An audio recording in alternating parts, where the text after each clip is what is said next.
Assalamu alaikum. Insha Allah a wannan bidiyon zan nuna muku yadda za ku gyara duk wani transaction ɗinku na kuɗa wanda bai shiga wallet ɗinku ba.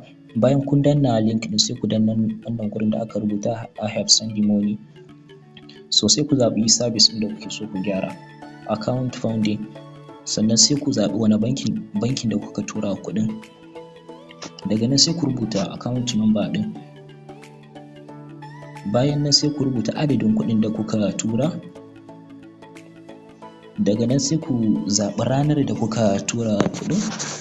A nan zan zaɓi ranar da na tura kuɗin. Ranar da kuɗin da na tura bai shiga ba sai in danna on 29 aka tura wannan kuɗin bai shiga ba sai in danna set.